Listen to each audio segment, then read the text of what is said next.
เอาเลยวันที่ January นี่กัวอันนี้กุมทาราจวนไรมาสับเบอร์ไรวิดีโอมาสับเบอร์นี่โดนนี่อามาเราจูไรตักให้มีขบวนชัวร์ลำปังขันโดนเราวันจูมิโซรัมซินอเทียน college เนี่ยจะจู secular college เฮ้ประเทศทูซิร์นั่นเรา theological college เราเฮ้มิโซรัมซินอเทียนนั่นเองนี่จูมิโซรัมคริสเตียน college เนี่ยจูวันที่campus สักนัตุระพุทธมิโซรัม University คงควรลงภูมิอันภูมิโดนะจุมีจุมโปรแกรมกันเนี่ยกันกัลโดนะจุมีลำหอยซองเดี๋ยวจวนวันจุกัน vlog กันสินอเทียนกูชันเฮียนก็เลยเฉลาในเรื่องนี้ที่ได้ไปเฉลาให้กันนมกันริงเดียวจุมีเวลแต่จุกันสวยชาวโดนี่ดูนะเฮียนอปาร์คัดละเชิงพยา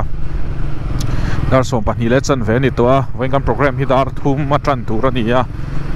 ย่างเงี้ยมั้งอักมุนาเราตีเฟลง่ายเดียววันกันกัลมาเดียวเตียงเตจูนี่เฮ้กันเชื่อว่ามุนช่างเวงช่างเทปนี่ยังไอโซลขบวนเทปมิโซรัมซินอเทียน Presbyterian English School ฮีในทรีนา PES ฮีจุมีจุงเลยจนเฮ้มิโซรัมจนสกูลหลังไม่เกี่ยวกับการลุดชัวร์ซินอทไฮร์เซคันดารีสคูลอมเล่จุดตาจวนโพลกัวอาจารย์โพลสอบปนิทั้งออกมาอาร์ตสตรีมและไซน์สตรีมออกมาจุมีโพลสอบปนิซิร์โซเทนนั่นแหละค่ะซิร์ชุนซอมนัตูร์โมundergraduate BA มิโซเทนกันเชียดเทียมดาอัลซัมเบอร์ซอม BA ซิร์นัตูร์ค่ะ college ค่ะมิโซรัมซินอเทียนกุมสังนี่แหละสมนี่ค่ะอดีนะจู่มิโซรัมคริสเตียน college MCCที่ที่นี่นักกินเชียร์เชียนดูชวน YouTube อะไรฮันชาแนลโอมาติน mizoramchristiancollege.org ข้าตาฮันเว็บไซต์ได้พวกข้าน่ะเอ็นเทียนี่college จุงสังฮีจุงเวลจูเนี่ยสังฮีสมที่ข้าน่ะดีนะ department ที่ภาษารีโอมาจูเตจูมิโซ department เต English public administration political science sociology จูมีแต่จู arts ลำปังออกมาจูBCom มอ commerceซิร์ไทยนั่นแหละ management BBA ซิร์นักข่าวบอกจวนไฟdepartment ภาษารีนี่stream บางส่วนจะ stream ทุ่มออกมานี่จู art stream และcommerce stream และ management ที่จวน stream ทุ่มออกมาที่จวนคุมสังนี่สมนี่คานดินทรนะตัวน่าเฮ็ดให้คุมสังนี่สมนี่ปาลีนี่กุมลีกุมทุ่มแหละที่จูแล้วนี่แวะตัวนี่Mizoram Christian College first batch students เดปนี่กลุ่มตบลำปังข้านั้น produce result อันในชับเพียนไหมarts ลำปังอาเห็นมิโซรัมปุ่มปุย English department แต่คันตบเต้นหลังปัตนิไลน์เนี่ยทีน management เพย์ชวนอติตราตบไฟฟ้าพวกฮันปัตนิก็เชียร์สุดแล้วชวนตบเต้นฮันหลังว่ามันตบ3ปัตนินั่นเตปพวกฮันในนี่สุดเตียงเวลแต่ชวนเนี่ย Christian College อันในนี่ฮันตีละเอ้ปอยfaculty กันนี่วันกันนี่ซึ่งเวลแต่จูนี่ตัวน่าเฮียนสุดที่ตัวที่สมทุมช่วงออร์เวลกันออกมานั่น teaching staff เนี่ยที่ส่วนcollege กันรันนี่ทีละที่รักขัน Reverend Dr. จุงดุงมิโซว่าจงกันปัจจุบันไม่ATC ละมาแต่สุดที่ตัวเรานี่โตคู่ตาเซรัมปู college แต่ principal เรานี่โตฮันบุลตรันปุยกุมทีนัวนี่กุมมาตรงคานดร.ต้นเองปัจจุบัน University College principal ค่ะprincipal ตัวรัวท่านี่อันรัวนั่นเต้เสนอที่น่าสมนั่นคือ PUC pension นูขันล้มตะกินนับปมาอันนี้เขาเห็นตัวน่าเฮียน College กันรันเมกะปัจจักตักอันนี้ปัจเฟลตัก academic อาจวนและให้มี College มาสนนักกงอาจวนมิโซเตจวนมิโซซิงจวนที่เตียงอินเดียรามาเตปอนยังอันนี้principal ทราเฮียนอมชวงแล้ววันนี้ที่ท็อปเตียงปัจจุบัน University College ค่ะprincipal ชวงคันคิดตาดานี่แค่นี้เตปอกันลุดชัวก็ทีม guest faculty เตปอนกันถกเวรังชวงกัน experience เต็มตัวปัจ strict ตักอังอินาหลังแล้วมาเสพอินวงตักรู้ก็ strict result เชียเตโนปังเชีย produce ดูเมียเราอันนี้ทีนชุมีปีแล้วมาชวน Pachu University College kha a secular em a Christian nilote heng mi sang an lu khom na nia chuta tak chu angai poimo thin chu thiam na ringot an nei tu na ni lo nun phung an thre tu ra ni tim piang thar se ka du ni ti thina ni amaro chu khung PUC anga te Sangbana College heng Sarkar College anga hi chuan a har deuh hleka pathian thu te han soi chiam hi chu ti chung chuan Evangelical Union EU te khan oma thei to pina support ta tiang khan malana san ituna hei Christian College a principal ania tho tana piang hian devotion kan ne chuta chuan pathian thu te zirtir tu trang te principal a trang te no panga trang ten sharing ten ne tiang chuan ngai poimo thina thiam na ringot ngai poimo na college hi adu lova thiam na le rin na konga tharau nu na te ma son hi ani chuan education angai ni chu apoimo ya chung vel te chu college kalphung ania hei ti hian bo so pan hi board han exam admission te hon chho ni le do na nakina advertisement te le sang te ati dan te chu kan la soi tu ranga ila kan ha to na hmuna ni awangin kan voin chu he milam hoi zong deuh hlek an vlog do ni bike lam ai mai in hei ni hi sociology department ta sitir tuin kan oma tira tangkhang kan om to a chuan students te kan nei thave thin khop mai ke ni point thei top kan chua ve thina kan subject sociology phei chu avasta engen yang society chunga thil zong hi kan zir veke moti phei tur ania anum ve view thina gender kan ti te engen yang atheism kan ti sang te poi kan khoi veka amaro chu Christian College ani chung khan syllabus hi MZU syllabus vek ring kan ni wangin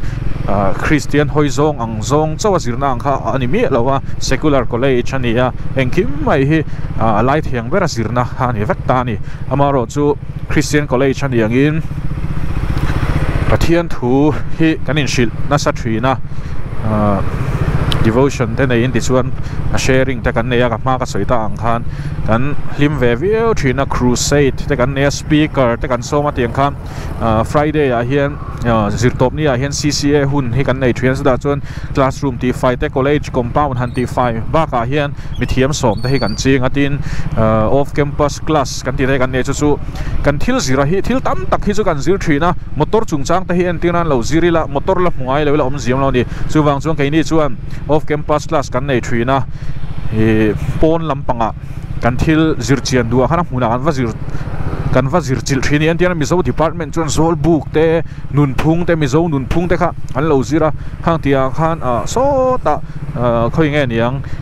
falcon ate mo khatiang khan zo khuwa sang ate an zir chila ti khan public administration department din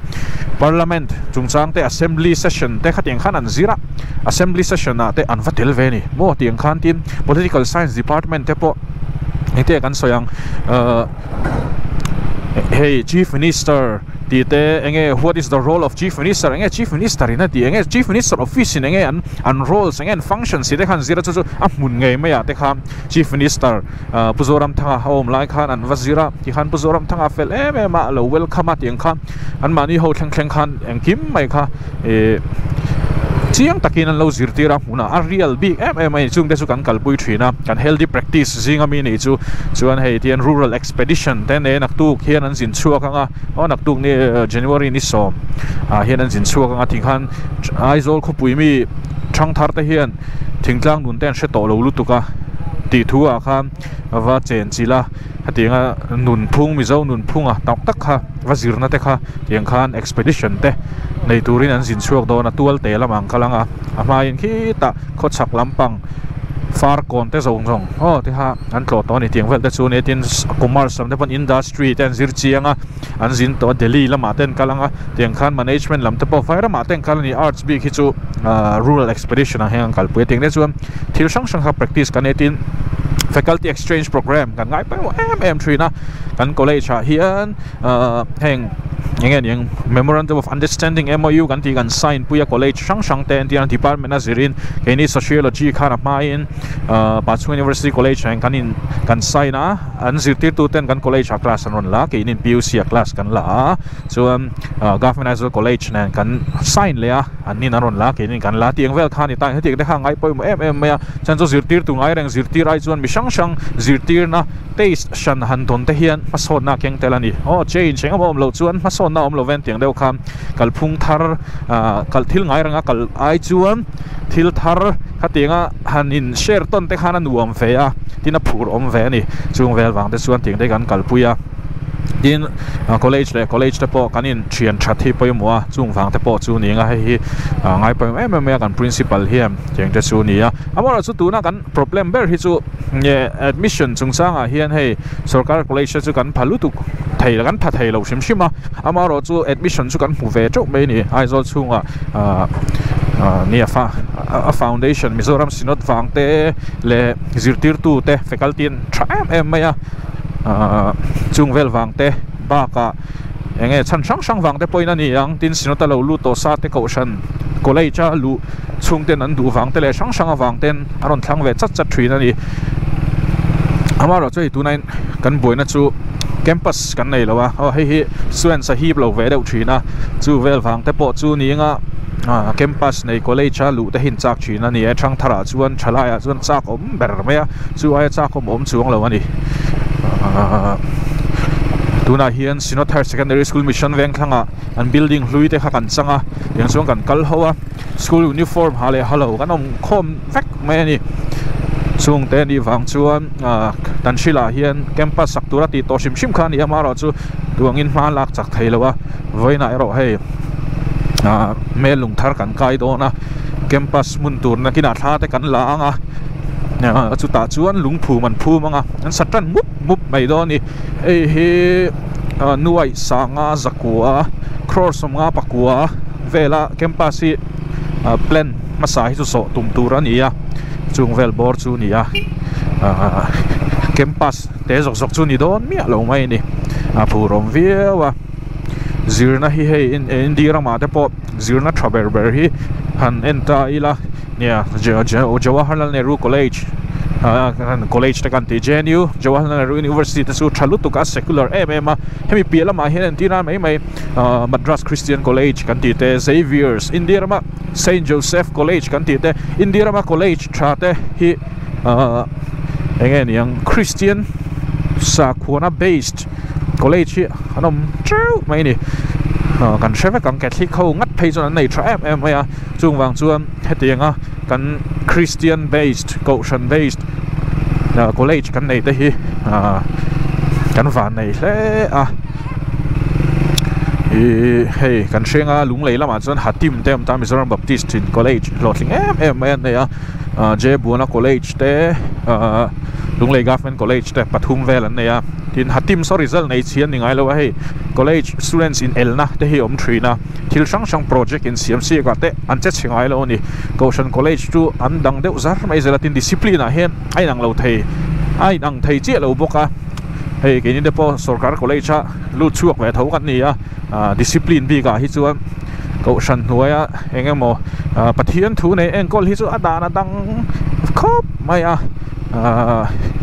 hey college level a chum strict tak thei to lova ti teang ai anin vongai to lova hanin shembur om ngai to lo ma ro chu keimani students te po hian kan lu hi chuan ti teang engemo keimani a hansual viau chak na te po om thin ma se kha college a kanin affiliate ta kan lu ta ni chon ti moi lo te kha om ve kha tiang te kham engemo hian mu thei lo thil hian min phur ve thina chung de chu Goshen College a han lu a that em chu ni a tin shiat tam thuk hi om lo pathian thu te po in fui non thuk hi om mia lo ani kha tianga hanin fui thlap mai kha chuan nun beidong to te nun siam tha du te hi bei se na sang tak nen college a hin ron lu ta thataka chuak le te po hin amani zirlai upatak tak te aron lu thri nan chuak to loma beidong to te zirna konga beidong to te kumsom chuang fe college lo kalla lo chol san to te tiang te haron lu ta college dang atanga tong moi lo ni lo se an lo no chu to ti te Christian college ha anon lu ta kan college ha hian first class ha te kan lo chua mai ni lo in nun first class nun nget pathian thia tak tak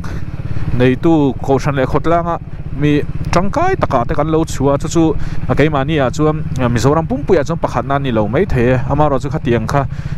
andin mun thlena ni wa hang ke ni chuam success a ha kan ngai ni tin kan nau te zinga hian na mu te po anom ve dual to a he na sang pui pui chu ni lo mai the amaro chu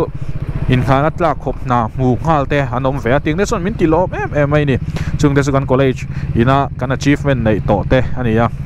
tin faculty he soi le soi nu Mizoram a chuan a thaber pol ti hi chianga a chan chu heng Sarkar college te Central University Hnuai college ate zirtir tu a nget san lo oma khatianga lu mai te kha chu thil har sa ni atuna hian Mizoram a thalai te zinga academica kan nei that berber te chu MCC a hian aron lu de vak mai ni MCC hi in khana tla kania faculty tan po regular le contract in tenshanga tun nai khan atira bultran tu ho kha minda regular vea pathian mal somna wangin chuan contract faculty te anom velea chung te ania he ngen yang guest faculty teng chiang kha chu om ve vak lawa contract alak te po hi a nget turan nia nakin lokalak nget mai tur te ani vek awang khan le lo chungchanga te po in hana tlak vek ani awangin college hian faculty kan nei tha academic zonga taka kan thlir ani ngat phei chuan a thaber ber topar lo ni char to ti te PhD nei deuh vek zo kan ni ta mingbula doctor da thia wa ti tha thia mai luna pianga ti thaberang chi ho te ba ka han mi piang thar tha tak tak mi fel tak tak vek an ni chuwang chuan MCC a kan fa te da hi asual don lo ani ti hi shepot maila hey zirtir tu senior tak tak thiam deuh tho si senior deuh class la thalei thei to lo tunlai technology te tunlai changkan na te hemi man phalo ang chiang khatiang khan lo om ani chung khatiang khan om ve lo ani khatiang te khan lo om pal ani chuan ke ni a chuan fresh blood tak tak young blood mo kum somthum atanga somling kar linga tling em pon lom lo faculty zinga chung tiang kar vel ho chun an zirtir ani ya an viak la tha em an active em ya chung vel ten an en colony awang chuan zirna hi thalo thei lo ani chuwang chuan nakina admission hon huna te po MCC lu hi asual don lo ani ti kha shepot maila nakina chuan hei campus lian lutuk ala omanga helam panga tan thil naya hian university ne kan tho ho na thrasia hei MA zirtura university lu te har deuh mai ani seat thren khata somthum te ma thren khata somnga te na applicants deal antam phei lutuk ani admission deal hi written interview te om thina tun haya chun marks ten la chu ti chung chuan ngen yang thil entrance khangai ve ni chu entrance ti tha ha an tlinga tin abaka te po eng yang eng mo tlin theina chance kha chi sang kha ala om ve tro mai criteria sang kha han soi mai don chuan ka chiang bik chi lo en lo chuan chu vela chuan MZU ne na lo thok ho tha le MZU mai boxi lo om sa MCC alu tang kha chuan master je suzam de kha ol sam rio mai dona tin kong thar zo ani don lawa helama nakina chuan kan om vekanga kan chil university khat nai war mai dona chung velte ani awang chuan MCC lu hi a thadon riwani ama chimlam panga class kal thin tan thila kal thut te kha chuan thil thar kha ani de maya chu hei chuan kal tona sa ngai boka kong kan zoni chuan duam view doni bel to sa kong te chu kan mastera chung velte chu ni na kina chuan college bus te kan la nenga mani lir thei lo tan pol samsoi na kal thenga chung te chu ni a chu wang chuan engkim mai hi abuang thapin anh rem khom một tí mấy tuổi ra nè anh ziak khom một tí mấy tuổi ra nè ngõ university này college trong tây trẻ em mày rem chang hal lâu mấy đó nè ha chúng ta dù rem sáng hal lên hal zel theo mà rồi MCC lưu vàng ha em sẽ tiêu linh ha lăng tí khát chú em mà ông chuông lâu thiềm lâu chuông khơi mát linh thầy chuông lâu mà rồi chú em sẽ tiêu university bổ ruột lâu vắt tem phát trép hàng căn ôm chất mày bầu ruộng ôm na environment thì na zir hi chuan mishing hi min nor kal lo thei lo chu wang chuan thang tianga em zetiu bula om na kha chuan khu tal suk thato tang kha chuan zirna tak tak an peto tina ni do na em zetiu students kalte mi active mi brilliant deuh ha bunga chu chona influence lo ve thei don lo ani chung te mai chu nia nuna hena poimo na kan silent na environment kan om na environment te hi poimo em ke ni aya mi zoi lutuk le thenom khovenga po mi zoi lutuk han ti kham engma lung kham nei lo nung top mayang chi kan ko mani chuan le khatinga kan seilian ani chuan nuna competitive thei lo chu chuan ma son na thlen tir thei lo ni ei tun lai hla lu tu ka pakhu ma em maya simplicity nun simple lutuk engma lung khama nei lova lim em maya amora chu hi academic tak chuan an debate ve na sa thina hei hian ma son na thlen lo ve thei ma ti tai so ta zirtir tu senior ve to pakhat chuan mania weron shila a thalut tu ka kha amaro chu hetiang hla hi chu hei academic a chu ngai lo lama ngai lo la mire thei ra be na hla ni ti ve tlat me mire thei kha din huna lung oi miau chuan mo ra be do mi ten an mu si te mo khatianga din hun chelo om kha din huna lung oi chuan mai tiga ma son lawang tia chu academic kan pom thin dan chu ne Karl Marx ate theory te kan zir thina yang capitalist kan ti bourgeois ho khan proletariat kan ti ang chi mo hatianga commoners te laborers te khan rap beta ma se an din hulung oi ti ran tum sia mi din huna lung oi miau chuan din hun kha chia ti po sha thim lawanga engtika manuna ma son lawang ti ang zong kha academic a chuan Karl Marx te theory te ina ken te academic an zir tir na thina ni wang kha ka pakhu ma hla te po kha ti ang zong kha yang a debate ve the ni enga po chu lo ni se kan omna environment hi a fu em angai ni chu ni top mai mi ma son te kan mu hian ma son te min chak tir ve thina ani na taka chuan lung oi khovela mi hlim berte chu mi lung oi berte hin ia amaro chu mani om lung oi ngot kha chu ma son na ni lo ani tu lai khovela competitive to sia chu ai chuan engen yang thei top chua kan thlen chin ze la lung oi zok kha kan lung oi na kan zir tur chu ni ka hre ve thina ni ke chuan chu te chu kan soi ve fail ringot lekha zir lawa fail la lung oi tiang ringot mai ang kha chu adik lo ani thei to pachua ma sera hlotling zo si lo aril ru na em ma se a be non le a be trawa a hlotling ta kha zo kha kan mentality tu ni ka hria ni amara chu he khovela chon du than thei lo thil tam tak te oma kan mela te du kan thlang thei lo fa ni na taka chuan ni kan lo pian chona tur chung ko po du kan thlang me lo ani amara chu yemre thei chung ko deu te mo har sa deu chung ko te har sa deu chung ko te po kan lo sei li ani thei eng ma complain tu rom lo amara chu kan fa ten en zong har sa le shom kan nunga kan la boral zel ani chuan ke mani thiam lo ni ve to ni chuan kan nu pui fanau kan chung te kan fa te hian nun nuam zok te nun mason zok te an nei theina turata na be hi chu kan bat chu ni veng ka hria chu mentality dik kan nei ve ngai ni lungoi ringot mai hi mason na dal tu ni theini ti lai te ha kan soi ve du ni hei an campus kan thleng trepa camera ka off lo vlog thlapui truck maya camera angle dik tong chu mo vein chu ti hian tu nai ram riko na ka oma dar khata kim kan tia tu ka the dar kha chu lari lo dewa punctuality maintain anga ya zutir tu de chu kan punctual anga ai chuan chuan huna ka thleng chat do ni hun ma shetin la ve wang rio ke ni mission venga kan doma mission venga tanga helai kalchu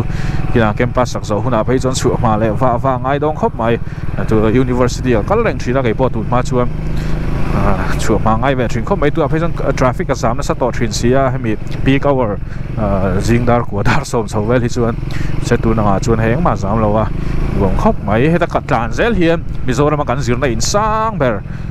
Mizoram University kha aponi MZTU kong ania hei apielo ka son MZTU chu om towa kem khat le tlem vel liang MZTU thlen mai Baptist AICS Amian Theological College thlen ma dewa son Mizoram Sira Thian Ramalaya chu Christian College kan campus turania ta chu lungphum kan phum do ni chumilam hoia kal kan hi voin hi o Triumph lampang a club ang zong te pon hei meeting te kan nei chawanga kum to pak her ni lo charity khi kan nei do na program lian tham te pop organize kan la tu mani tiang te chu ni a nuam viau do ni mani Triumph video ka siam la kha hei ka du thu sam lo wa ti te ang ka chin mount ta hi hei tu na pang modi na saviu maya hình tình niang một chuan đủ thứ sám te pok kan lam ma na le video te mo minen saka kan lo me ma tim angle an hiam lutuk ti te in chan he ma ka sher ranga ka edit lai pon publish ve ngai ka du to sia chung vel wang te chu ni ya ka han ti chu ka comments te kha ka share ve ka hei voin chu nge video an do ni nakina upload thuna chiang chawang chu ho hei ta tang hi an hei lai ping phaya hei kan campus tur chu ni ya helai hi nuam view do ni lampang hi chu ni lowa khi lampang tlang pong le thang lam zong khu kan campus vek ania Mizoram Christian College campus khi lai khen lungphum an phum do ni chunga khiam ke hi voina traffic in charge ha min da teng te chu ni ya tang kan tan chho chi nang teng ka thlenga khonge kan lir thei te kan da ti do ni ti kha en turan ni me ma se helai hian da mai la zia don hi atro hei nuam don lu tukan hi hei en campus tur chu ne khi an chung te pon lo zar vek to ni hi ka thleng ma saber moni le okay hi an engma ei lowin ka khala hi lampang khi chol mun khi Solomona temple vel khani hei alai zon na zong ne hei kan students te po lo om to ni hi tiang vel te chu ni a hei lungphum an phum na tur chu ni a nuam viau do ni ti hian kan students vel tak te hei du sakite ruite Miss MCC lo ni to mo pe kite erini te hon lo om to ni hei ei turan lo sem boka ti hian kan to photanga nakina ai video mu nom zok kan ron siam le do ni